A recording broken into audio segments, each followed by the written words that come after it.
Em relação à estrutura, tá? Falar um pouquinho da estrutura muscular. Então, a gente tem aqui 3 tecidos conjuntivos importantes, né? Epimísio, perimísio e endomísio, que circulam a musculatura. Então, quando a gente está falando do epimísio, parte mais externa, é essa parte branca mais externa que está circulando todo o músculo aqui, né?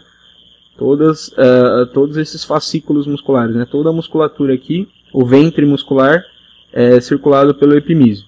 Agora, se eu pegar cada fascículo muscular, que é o conjunto de fibras, né? Cada fascículo é revestido pelo perimísio. E cada fibra muscular é revestida pelo endomísio. Ok? Então, só para a gente esclarecer, né? Então, epimísio reveste o músculo todo. Cada fascículo aqui, ó, cada fascículo é revestido pelo perimísio. E cada fibra muscular é revestida pelo endomísio. Então, a gente tem aí um ventre muscular, né? Uma musculatura que é composta por vários fascículos. Tá? A gente está vendo aqui o fascículo destacado. Tá? Cada fibra muscular, né, vai variar de poucos milímetros a 70 ou 60 ou 70 centímetros e o diâmetro entre 50 e 100 micrômetros, de acordo com esses autores aí, ok? Então aí cada fascículo, né, tem várias fibras musculares, né? Então aqui tem uma fibra muscular destacada, um núcleo, tá? Outro núcleo aqui, né? A gente vê, ó, o epimísio aqui, destacado aqui, ele está falando do epimísio, que está circulando o músculo todo. Aqui essa parte é o perimísio, porque é um fascículo.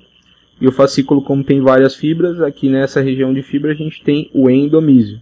Tá? Aí aqui da fibra, né, cada fibra tem várias miofibrilas. Então aqui é uma fibra e tem muitas miofibrilas. Né?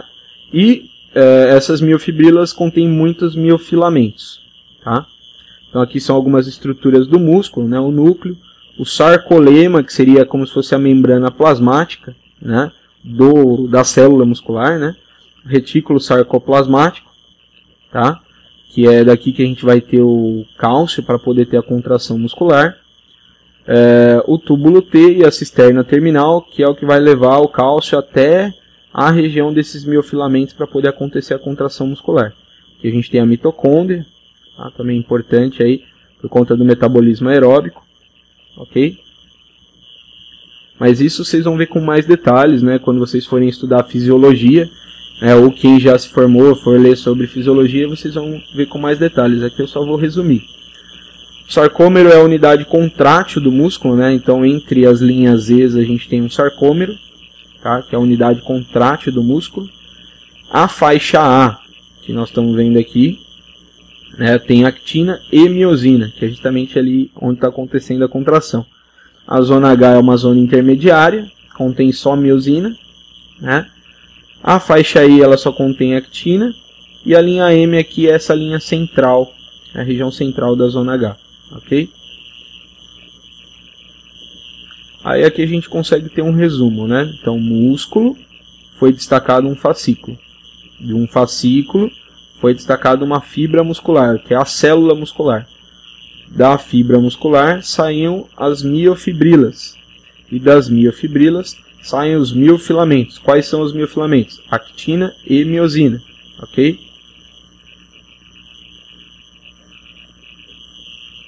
Então aqui a gente vai ver um pouquinho sobre a actina. A gente tem aqui a actina, tá? Junto com a actina, né, que é essa dupla hélice aí, a gente tem o sistema troponina-tropomiosina. Então aqui a gente consegue ver esse sistema, né, a tropomiosina e a troponina, né, que nós temos aí três moléculas, né, a troponina I, a troponina C e a troponina T. Por que isso é importante? Porque o cálcio para a contração muscular, nós estamos vendo aqui as moléculas que são importantes, né, o ATP, que é adenosina trifosfato. É a nossa energia, a nossa gasolina, tá? O nosso combustível. É isso que vai fazer com que a gente respire, com que a gente possa andar, se alimentar, o coração continue batendo. É disso que a gente precisa para ter contração muscular. Né? Então, o ATP ele é importante porque a energia, tanto para a contração quanto para o relaxamento, nós vamos precisar de duas moléculas, né? Uma para a contração e outra para o relaxamento. O cálcio é importante porque esse cálcio ele vai se ligar na troponina C e vai liberar o sítio ativo para a cabeça da miosina se ligar na actina, tá? E ocorrer o deslizamento então. Então o cálcio se liga, libera o sítio ativo, vem a energia, acontece a contração, né? Aí o magnésio vai vir para poder liberar essa energia, né? E aí poder ter o relaxamento muscular. Então, só um detalhe, né?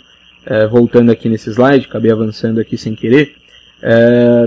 O São Caetano, no ano passado, se minha memória não falha, ele fez um trabalho, os fisiologistas lá do São Caetano fizeram um trabalho com os atletas do São Caetano, e eles davam uma colher de sopa, de shoyu, todo dia para esses atletas.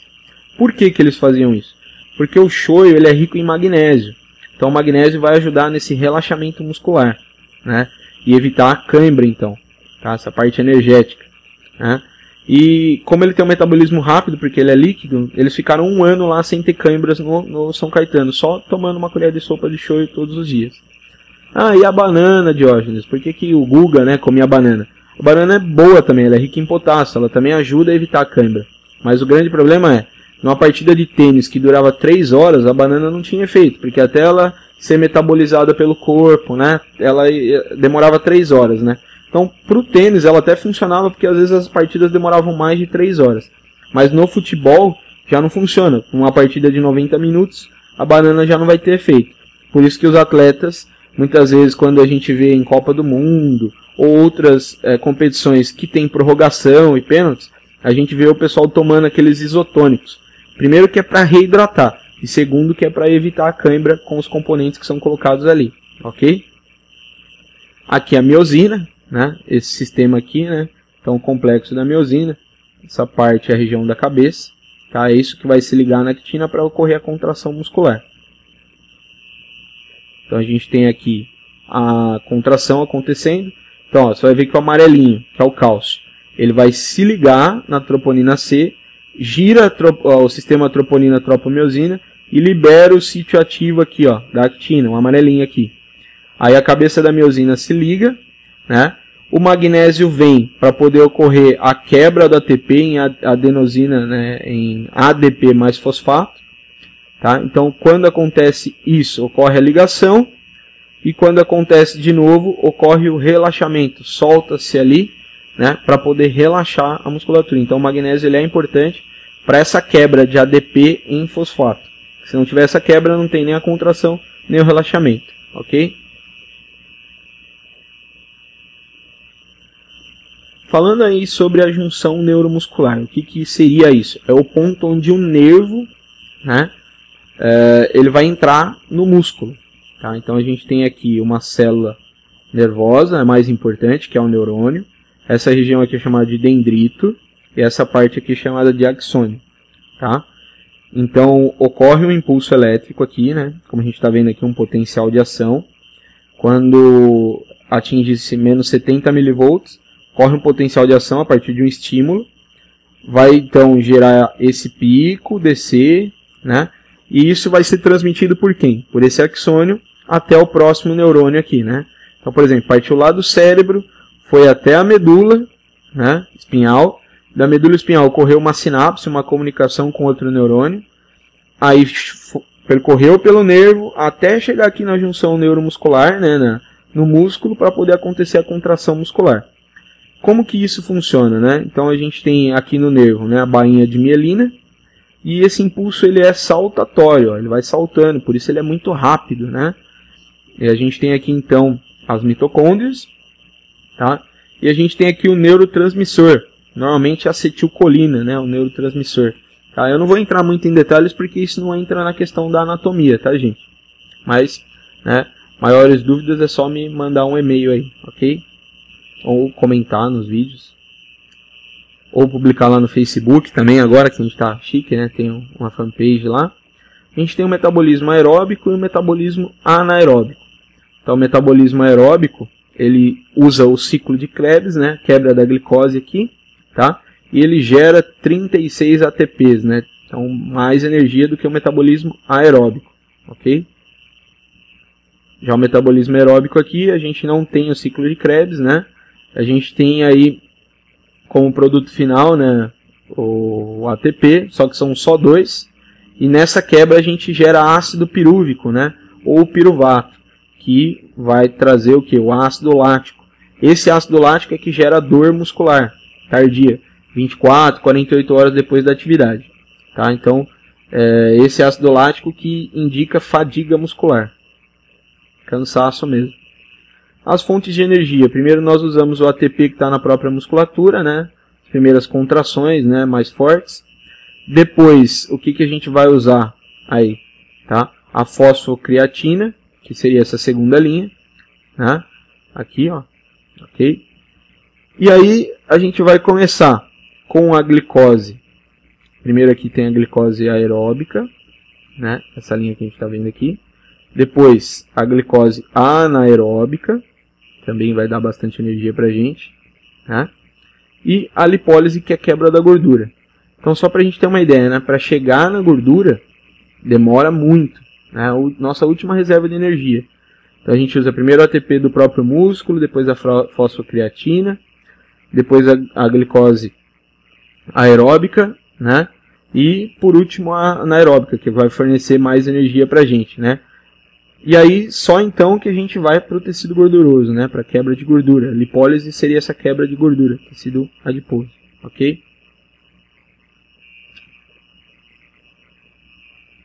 Nós temos dois tipos de fibra. Fibras de contração lenta, são do tipo 1. Elas são vermelhas porque elas são ricas em mitocôndrias. E são fibras tônicas, são fibras rápidas. São fibras lentas. Tá? Por que tônica? Porque são fibras que mantêm postura. Ok? Então, se eu pegar um maratonista, por exemplo, né, como o Vanderlei aqui. O Vanderlei ele corre 42 km. Então, ele tem que ter bastante fibras vermelhas, tônicas, né, que vão manter uma certa postura. E elas demoram mais para fadigar, justamente porque elas têm bastante mitocôndria. Tá? Então, por isso que ele consegue correr os 42 km. Já as fibras brancas, né, ou de contração rápida, do tipo 2A ou do tipo 2B, elas são fásicas, elas são fibras de explosão. Né? Então, a gente tem aqui o Usain Bolt, por exemplo, ele é um corredor de 100 metros rasos. Tá? A gente vê a diferença, um corre 100 metros, o outro corre 42 km. Se a gente pegar o Vanderlei, que tem mais fibras lentas no corpo, mais fibras vermelhas, e colocar para correr com o Usain Bolt, que tem mais fibras brancas, mais fibras rápidas, o que vai acontecer? Quando o Vanderlei estiver pensando em largar, o Usain Bolt já chegou. Agora, se a gente pegar o Usain Bolt e colocar para correr com o Vanderlei a maratona, o Usain Bolt não consegue chegar até o fim. Ele fadiga antes, ele não consegue chegar. Mal comparando, mas só para a gente ter uma ideia, né? Se a gente comparasse, por exemplo, o pombo e a galinha. O pombo ele consegue voar grandes distâncias entre cidades, às vezes até entre estados. Porque ele tem muitas fibras vermelhas, muitas fibras lentas, então ele demora mais para fadigar. Já a galinha voa baixo e poucos metros, né? Por quê? Porque ela tem muitas fibras brancas, fibras rápidas. Então ela fadiga bem rápido, já não consegue voar por muito tempo nem longas distâncias. As fibras do tipo 1, né, que seriam as fibras vermelhas, elas têm um número elevado de mitocôndria, alta concentração de mioglobulina, baixa atividade na quebra do ATP e menos pontes cruzadas de miosina. Já as fibras brancas do tipo 2, elas têm baixo número de mitocôndrias, baixa concentração de mioglobulina e alta atividade de ATP. Então, quebra de ATP fornece energia muito rápido, ok? Aqui foi feito um estudo, né? Eles fizeram sobre fibras musculares. Então, algumas musculaturas e a porcentagem do tipo de fibras, né?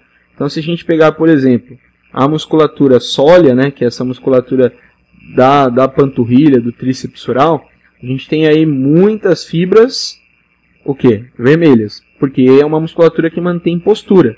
Contrapartida, poucas de contração rápida, né? Que seria de explosão.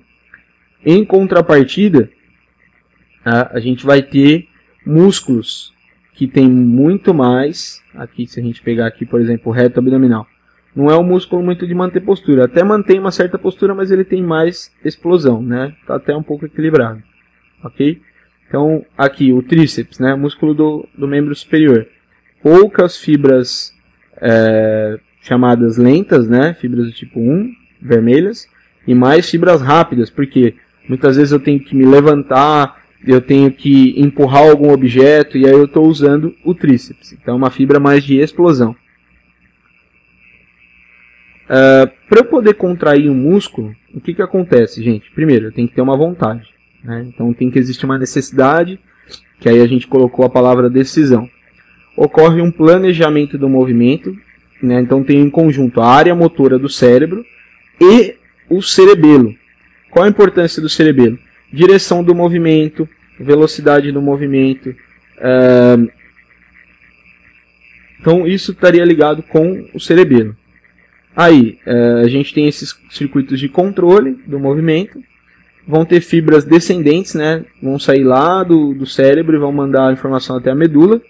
Aí vai acontecer uma comunicação com os neurônios medulares. Aí o que vai ter? Vai ter um neurônio que vai sair da medula e vai até o músculo, né? Que seria o trajeto do nervo. E aí lá no músculo, então, a gente vai ter a contração muscular.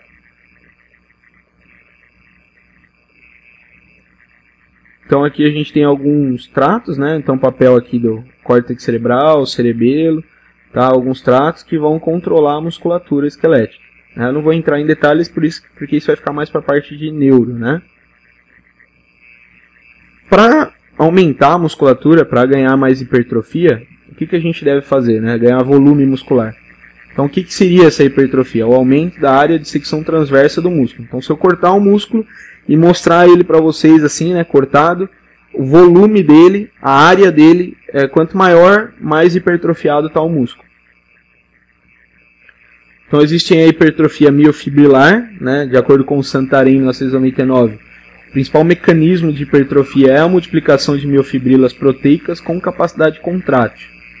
Então ocorre como adaptação à sobrecarga tensional dos músculos em atividade. Então gera uma tensão no músculo, tá?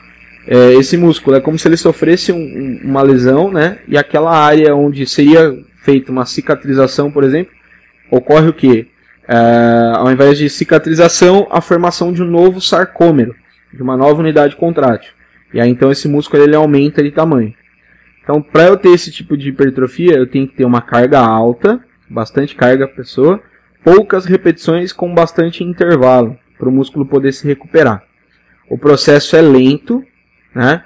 Porque as miofibrilas passam a ser integrantes das células. Como eu disse, né, isso não é do dia para a noite. Como se fosse um processo de recuperação do músculo, há uma suposta lesão, né, uma tensão que foi colocada em cima dele, mas isso demora para acontecer. Só por curiosidade, esse aqui é o Schwarzenegger e esse aqui é o Stallone, né, no início deles aí. Pode acontecer também a hipertrofia metabólica ou sarcoplasmática, né?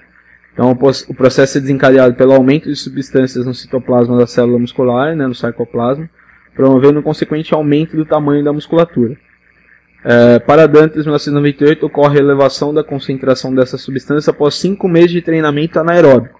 Então, quer dizer, não é amanhã a pessoa vai para uma academia e já sai hipertrofiada. Tem um processo lento para isso, né? Sobrecarga se dá basicamente pelo aumento da hidratação muscular e o aumento da vascularização do tecido. Então, além do músculo receber mais líquido, ele também recebe mais sangue, por isso ele aumenta de tamanho. Aí não só o volume, como no anterior, aí a gente tem um aumento do tamanho. A sobrecarga metabólica pode ser manipulada pelos seguintes fatores: elevação do número de repetições, diminuição do intervalo de descanso entre as séries. Então, nesse caso aqui, eu ainda tenho uma carga grande, mas eu vou elevar o número de repetições e vou diminuir o intervalo de descanso. Então, para eu hipertrofiar, tenho que ter bastante carga, tenho que gerar uma tensão na musculatura, tá? Só que eu tenho que tomar cuidado com a fadiga, porque quanto maior a tensão e a sobrecarga, mais chance de fadigar eu tenho. Aí, os tipos de contração muscular. Como que seria a isométrica, né? Por exemplo, nessa imagem aqui, as duas imagens ilustram bem. Por exemplo, aqui esse indivíduo está segurando um peso no alto, mas vamos supor que esse peso está parado. Não está indo nem para cima nem para baixo. Então ele está contraindo a musculatura aqui, né, no ombro, para poder acontecer isso aqui.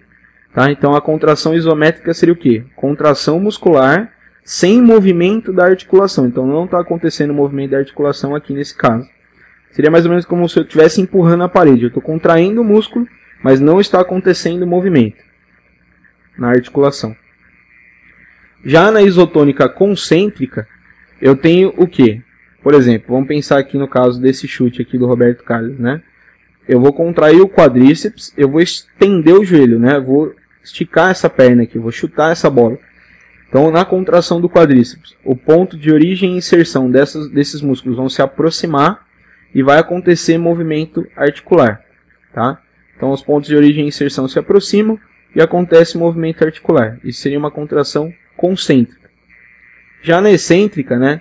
Como se fosse aqui nesse agachamento, né? Então, o que vai acontecer? A pessoa está agachando, tá? Para ela descer lentamente, para ela não cair de uma vez, ela tem que fazer uma contração muscular, ok? Desse quadríceps aqui, tá? Para ela não cair de uma vez, né?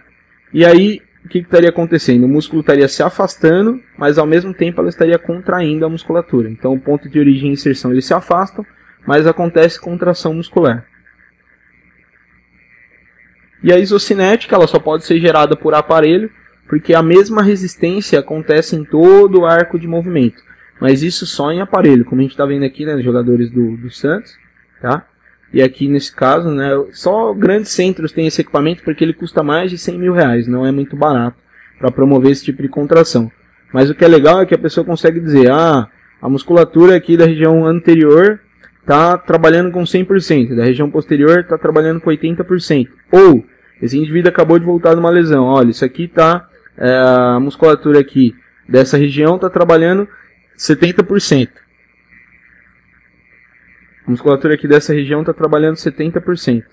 Em contrapartida do outro lado está trabalhando 100%. Então quer dizer, nós vamos ter que fortalecer essa região até ficar igual ao outro lado. Tá? Então isso é muito legal, principalmente para atletas. É isso, pessoal. Gostaria de agradecer vocês aí. Participem lá no Facebook, né? Curtam a página Anatomia em Debate lá no Facebook. Tá? Vamos se conversar, os inscritos do canal, vamos ampliar isso daí, vamos tirar dúvidas, vamos debater sobre temas, vamos interagir tanto comigo quanto entre vocês. Eu acho isso muito bacana. Só tenho a agradecer vocês por tudo que vocês têm feito. O número de inscritos que eu tenho no canal, né, estão aumentando todos os dias. O número de visualizações também. Então continuem divulgando. E assim que a gente terminar os sistemas, eu vou colocando como se fossem essas aulas práticas. Então, por exemplo, nós vamos voltar na parte óssea. Aí eu vou colocar lá um osso, vou colocar os acidentes ósseos importantes. Por que esses acidentes ósseos são importantes? Musculatura, quando a gente for falar de musculatura mais específico. Colocar o músculo, o seu ponto de origem e inserção, qual é o nervo que vai inervar essa musculatura, qual é a sua ação, né, principal. Então isso a gente vai acabar discutindo aí nos próximos vídeos, ok? Esse vídeo ele ficou grande, ele foi colocado em duas partes justamente por isso, tá?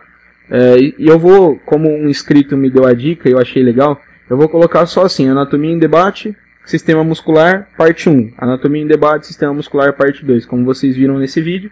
E sempre que ficar grande eu vou dividir dessa maneira, parte 1, parte 2, parte 3, se for o caso. Ok, pessoal? Fiquem todos com Deus, muito obrigado, continuem acessando, continuem divulgando, né? E logo logo mais vídeos aí pra vocês. Abraço!